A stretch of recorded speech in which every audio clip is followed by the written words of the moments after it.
नमस्कार, नेशन 24 में आपका स्वागत है। मैं नीरज। बिहार में पंचायत चुनाव को लेकर तैयारियां शुरू हो चुकी है और चुनाव आयोग भी जो है कमर कस चुका है और समीक्षा कर रहा है कि आखिर कितना जल्दी और किस तरीके से जो है चुनाव को संपन्न कराया जाए।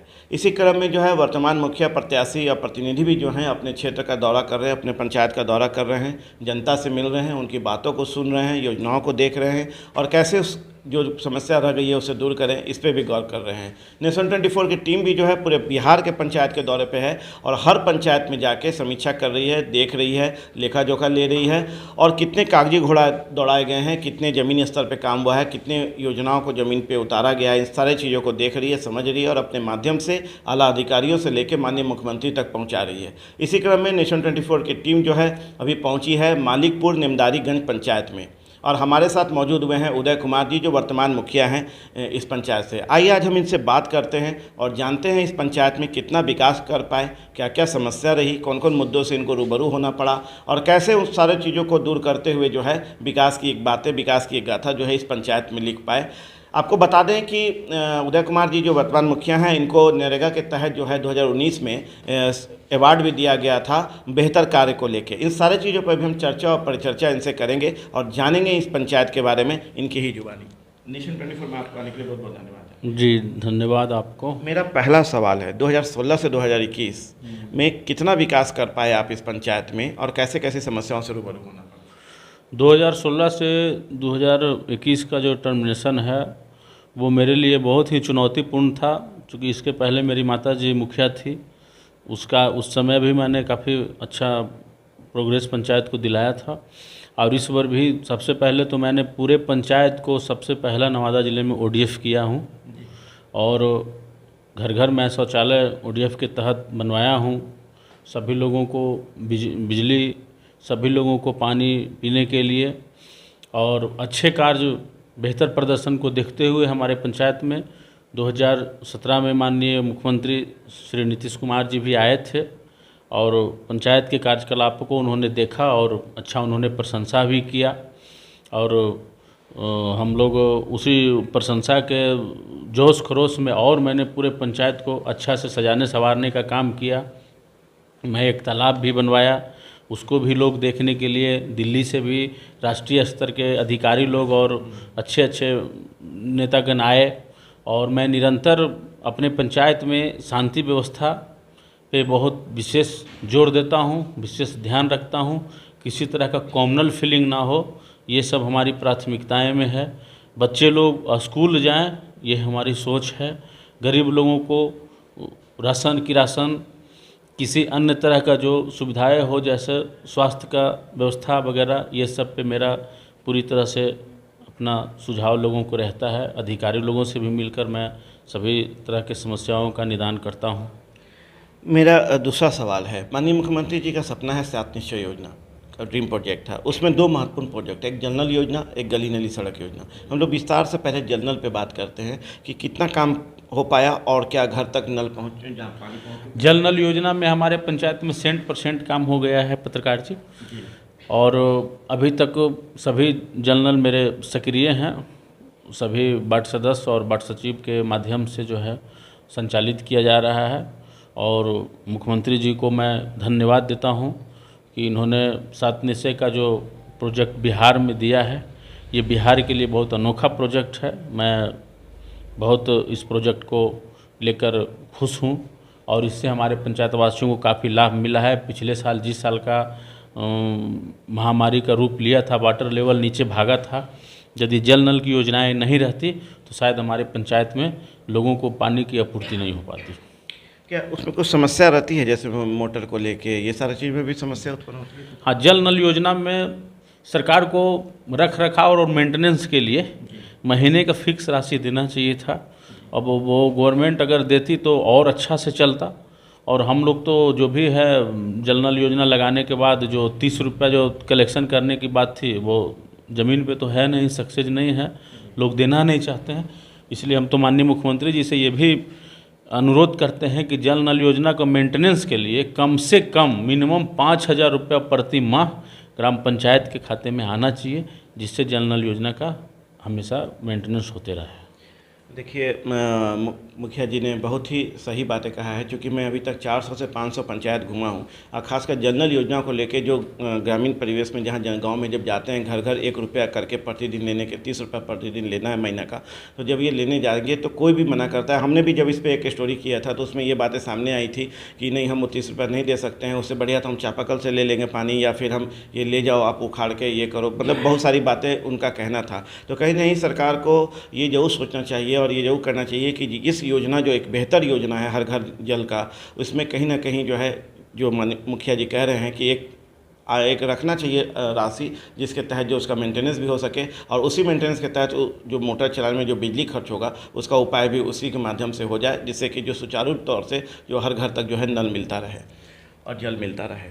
सेकंड सवाल है हमारा कि गली नली की क्या स्थिति है और उसमें नली का पानी आप कहाँ उसको बाहर कर रहे हैं? गली नली का भी स्थिति अच्छी है, विकास हुआ है पंचायत में 7 निश्चय योजना के तहत, मनरेगा योजना के तहत, और उसका निकास हम लोग, अगर छोटा नली है तो उसके लिए हम लोग 100 फीट का भी निर्माण करवाया है ना। 100 फीट भी अच्छा चीज़ है, उससे वाटर लेवल रहता है। और जो मेन नली है उसको हम लोग पैन में, आहर में, नाला में जो है गिराया है, और वो नाला को चारों तरफ से जो है घेराबंदी करके उसमें पानी संग्रह करके हम लोग वाटर लेवल बनाने का भी काम करते हैं। काफ़ी मतलब वैज्ञानिक ढंग से आप इसका बेहतर उपयोग कर जी जी जी, बिल्कुल वैज्ञानिक ढंग से हम लोगों ने बेहतर उपयोग किया है। इसका ताज़ा उदाहरण है कि हमारे यहाँ एक तालाब बनाया है मैंने, उसका संरचना मैंने इस ढंग से किया है कि हमारा आधा बाजार का पानी सिर्फ वो तालाब में ही चला जाता है, उसको हम लोग कहीं नदी नाला में बहने नहीं देते हैं, उसको देखा भी जा सकता है। और इस तरह से होने से आसपास के लोगों का मैंने वाटर लेवल देखा है तो अच्छा समझ में आया कि वो चापाकल वगैरह फेल नहीं हुआ है। इसलिए हम तो ये सारे मुखिया जी लोगों को भी ये संदेश देना चाहते हैं आपके चैनल के माध्यम से। और मैं एक बात और बता दूं कि मैं अपने नवादा जिला का मुखिया संघ का अध्यक्ष भी हूं, तो मैं सारे मुखिया को ये भी संदेश देता हूं कि जो भी नली गली, ये जो भी नली का योजना बनाए, उसमें अगर छोटी नालियां हैं तो 100 फीट का निर्माण करें, उसके लिए भी गवर्नमेंट पैसा दे रखी है। और या तो फिर बड़े नाले में कहीं उसको कन्वर्ट करते हैं तो फिर नाले का भी बढ़िया से चरबंदी होना चाहिए, ताकि आसपास के लोगों को, किसान हो या तो फिर रहने वाले फैमिली हो, उसको लाभ मिल सके। अब मनरेगा की बात करते हैं। आपको तो इसमें प्रोत्साहन, मतलब अवार्ड भी मिला, सर्टिफिकेट भी मिला, क्या है ये पूरा मनरेगा जिसमें कि आपको सर्टिफिकेट दिया गया? बिल्कुल, मनरेगा केंद्र सरकार के द्वारा चलाया गया एक बहुत बढ़िया योजना है ना। और इस योजना के तहत देखिए, अभी जो सरकार जो तरह तरह का जो स्वास्थ्य संबंधित जो योजनाएं चलाई है, उससे मनरेगा को भी जोड़ा है। जैसे पहले वाटर लेवल भाग रहा था, पानी कम पड़ रहे थे, तो ये सब वृक्षारोपण वगैरह सरकार मनरेगा के लिए दिया है। 100 फीट सरकार मनरेगा से दिया है, तालाब का निर्माण सरकार मनरेगा से दिया है, नदी नहर नाले सब जो है वाटर, जितना भी पानी जो जितना भी रखने का जगह है वो सब प्रमुखता से मनरेगा से दिया है, जिसमें 60% काम जो है हम लोगों को मिट्टी वर्क पे ही करना है, और 40% काम जो है हम लोग जो है ईंट का वर्क से करेंगे या ढलाई वगैरह ये सब करेंगे। तो मनरेगा जो है सरकार का अच्छा योजना है, इससे मजदूरों को भी काम मिल रहा है, लाभ मिल रहा है। हम लोग के यहाँ बहुत सारे मजदूर लोग जो है प्रतिदिन काम करते हैं, उनको हम लोग सरकार के द्वारा पैसा भी दिलवाते हैं, और सभी तरह के मजदूर उसमें, कुशल अकुशल मजदूर सभी लोग काम करते हैं। इससे ग्रामीण क्षेत्र भी अच्छा विकास हुआ है। और हमारा पंचायत में तो मनरेगा से बहुत बढ़िया विकास हुआ है। मनरेगा भवन बनाए, मनरेगा खेल का मैदान बनाए, मनरेगा से तालाब बनवाए, आहर की खुदाई करवाए, 100 फीट घर घर बनवाए। हम लोगों ने बहुत सारा योजनाएं की है, बहुत अच्छी स्कीम है। मतलब पहला सर्टिफिकेट होगा मुझे लगता है कि इस प्रखंड में आपको मिला मनरेगा? जी बिल्कुल, पहला है। बिल्कुल, हम तो लगता है जिला में पहला होगा। जिला में पहला होगा। चलिए, अब आप इस पे एक सवाल है थोड़ा, हम बहुत सारे मुखिया जी 400 के करीब गया हूँ, मनरेगा से लोग कट रहे हैं, मुखिया जी कटते हैं या बचते हैं उसका काम करने से भी? कहते हैं कि समस्या उसमें ज़्यादा है, आपको कभी फील हुआ कि? ना, मनरेगा का कार्य करने में कोई समस्या नहीं है। समस्या यदि हम मन में पाल कर रखेंगे तब वो बहुत बड़ी समस्या है। मनरेगा से बेहतर कोई योजना नहीं है।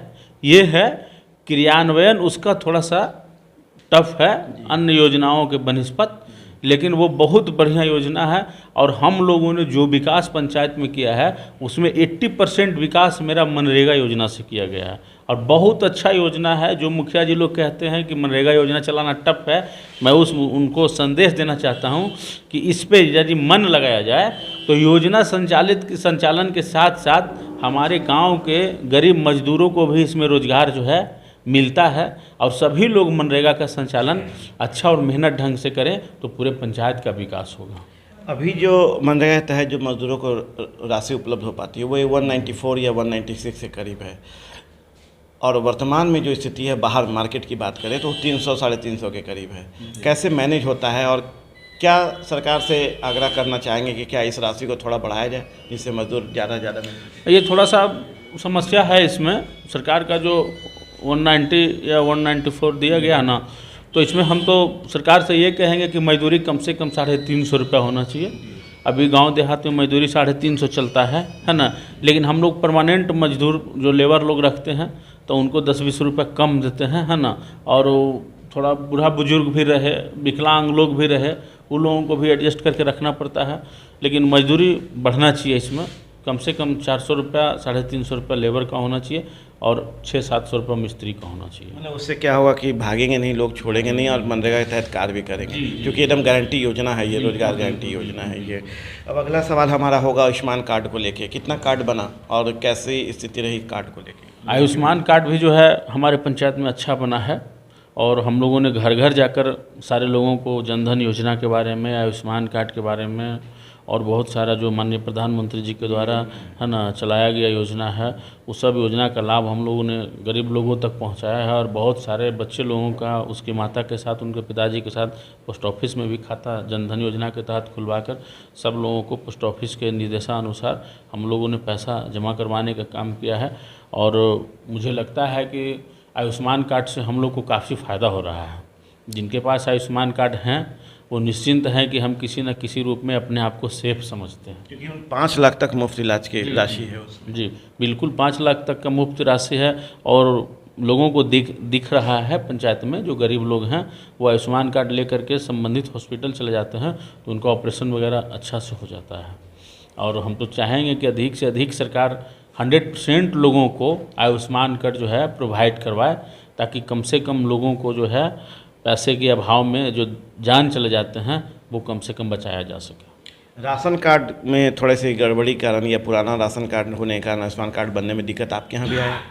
जी, कहीं कहीं वैसा दिक्कत है। कुछ वैसे लोग हैं जिनका राशन कार्ड नहीं बना हुआ है तो उनको आयुष्मान कार्ड बनाने में परेशानी हो रही है। तो हम लोगों ने ढूंढ कर जो गरीब लोग हैं, हम लोग सारे लोगों का जो है राशन कार्ड लगभग बनवाने का काम किया है। और जो बड़े लोग थे उनको हम लोग राशन कार्ड कटवाए भी हैं बहुत सारे, है ना। तो लगभग हम लोग 2-4% और अगर अच्छा से हो गया, बन गया, अचीव कर गया तो फिर सारे गरीब लोगों के पास आयुष्मान कार्ड हो जाएगा। चलिए, अब हम शौचालय की बात कर रहे हैं। क्या स्थिति है आपके यहाँ शौचालय की? हर घर तक पहुँच चुका है और ODF हो गया है पंचायत? जी बिल्कुल, हमारे यहाँ शौचालय लगभग 100% घरों में है। बड़े लोगों का घर हो, छोटे लोगों का घर हो, महादलित टोला हो, सारे लोगों के घर में शौचालय हैं और सभी लोग लगभग इसका उपयोग कर रहे हैं। कोई लोग इधर हम लोग के क्षेत्र में बाहर शौच के लिए महिलाएं या पुरुष लोग नहीं जाते हैं, सभी लोग शौचालय में ही उपयोग करते हैं। चलिए, ODF का प्रोत्साहन राशि कितना है? ODF का प्रोत्साहन राशि लगता है लगभग 1.5 करोड़ रुपया के करीब में हम लोगों को मिला था। हाँ, और एक बार और 90 लाख रुपया मिला था। जी, मतलब कि काफ़ी बेहतर राशि आया जिससे आप और काम कर पाए। पूरे जो राशि हमको ODF के बाद मिला, हमारे जिला पदाधिकारी मनोज कुमार थे, मैं उनको भी काफ़ी सराहनीय कार्य के लिए नवादा जिला में उनके समय में बहुत विकास हुआ है। उन्होंने ही कहा कि मैं जो ODF का राशि मुखिया जी आपको दिलवा रहा हूँ, सारे पैसा आप नल जल में लगा दीजिए। मैंने सारे पैसा को नल जल में लगा दिया तुरंत, इसीलिए उसका रिजल्ट भी है। हाँ, उसका रिजल्ट है। और सबसे पहले नल जल हम लोग 17-18 में करवा दिए थे। जी। चलिए, अब हम इंदिरा आवास जो प्रधानमंत्री आवास योजना है जो गरीबों के लिए है, जिनके ऊपर छत नहीं है, पक्के मकान नहीं है, उनको ज़रूरत के अनुसार कितने लोग हैं आपके यहाँ जिनको लाभ मिल पाया और कितने आंकड़ों के अनुसार बताइए? हमारे पंचायत में सर इधर 5 साल में, इधर तो 1-1.5 साल से इंदिरा आवास बंद है ये कोरोना के कारण, है ना। तो फिर भी हम लोगों ने इधर 5 साल में लगभग 550 लोगों को इंदिरा आवास दिलवाया है। अब सारे गरीब लोगों को दिलवाया है जिनके पास छत नहीं थी। और 2-4 लोगों को ज़मीन भी हम लोगों ने दिलवाया है और ज़मीन देकर भी घर बनवाया है। इंदिरा आवास सरकार का बहुत ही माने उपयोगी योजना है और इस योजना को यदि 100% अच्छे से धरातल पे उतारे जाएं तो मुझे लगता है कि अपने प्रदेश में एक भी कच्चा मकान नहीं रहेगा, लेकिन इसमें ईमानदारी रहे तब। सवाल है बिचौलियों का रोल। वैसा तो हमारे पंचायत में नहीं है, लेकिन फिर भी हम संदेश देना चाहते हैं कि वैसे लोगों को इंदिरा आवास मिले जिनका मकान बिल्कुल कच्चा हो, तो मुझे लगता है कि एक बार में पूरे पंचायत कंप्लीट हो जा सकता है। जब आप जांच किए होंगे या दौरा किए होंगे इंदिरा आवास को लेके, तो वैसे भी लिस्ट में आपको नाम मिला जो के पास पहले से पक्का मकान है और वो लोग को भी मिल गया है? वैसे लोगों का भी लिस्ट में मुझे नाम मिला है, तो नाम मिला है तो अगर जिनको इंदिरा आवास पूर्व में मिल चुका था, मैं तो उसके विषय में कुछ कहना नहीं चाहूँगा, लेकिन हमारे समय में एक भी पक्का मकान वाले को इंदिरा आवास नहीं मिला है। मैं अपने से लिस्ट भी जांच करता हूँ और पूरी तरह से घर घर जा कर देखता हूँ, उसके बाद हम लोग इंदिरा आवास पर विचार करके और देते हैं कि कौन से गरीब लोग हैं उनको इंदिरा आवास देना चाहिए। राशन कार्ड की क्या स्थिति है? राशन कार्ड की भी स्थिति अच्छी है। हमारे पंचायत में 60 से 70% लोगों को राशन कार्ड बना हुआ है और सारे लोग राशन का भी लाभ उठा रहे हैं। अभी तो प्रधानमंत्री जी ने नवंबर तक राशन सभी लोगों को फ्री करवा दिया है और हम लोग पूरे डीलर लोगों के साथ मीटिंग करके और पूरी तरह से हम लोग महीने महीने राशन का वितरण करवा रहे हैं और पूरी पारदर्शी तरह से राशन सभी लोग बांट रहे हैं। समस्या उसमें आती है जो हमेशा जब आप जाते हैं जो राशन लेने के लिए उनको कम दिया जाता है, चाहे वो 2 किलो के तौर पे हो, 1 किलो के तौर पे हो। इस पर कभी एक गौर किया? जी बिल्कुल, हम लोगों ने गौर किया है। अब हम लोगों तो सारे मतलब डीलर लोगों को भी बैठाया है और लाभुकों से भी बात किया है। अब वैसे थोड़ा मोड़ा होता है तो ये नहीं कह पाएंगे, लेकिन राशन अच्छा से बट रहा है और कम वगैरह ये सब नहीं है, वो थोड़ा मोड़ा। अब कुछ वैसे भी लोग होते हैं ना जो बात का बतंगड़ करते हैं, रिमर बनाते हैं, आपको यदि नहीं पटा किसी लोगों से तो उनके बखान करना, लेकिन नहीं, अभी राशन का वितरण हो रहा है। मतलब आपके जानने में सब सही ढंग से योजना से लेकर सारी चीज़ें सही चल रही है? जी जी बिल्कुल, हम पंचायत में हमारा अच्छा विकास हुआ है।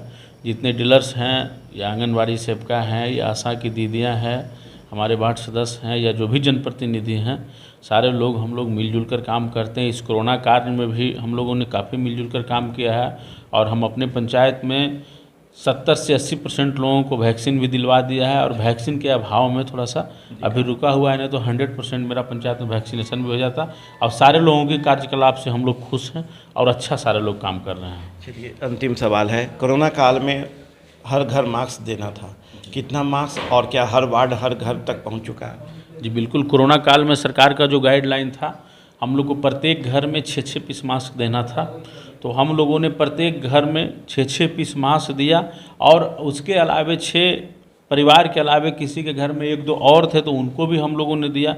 हम लोगों ने जितने पंचायत की जनसंख्या थी 100% लोगों को मास्क दिया और 100% लोगों का नज़र रखा।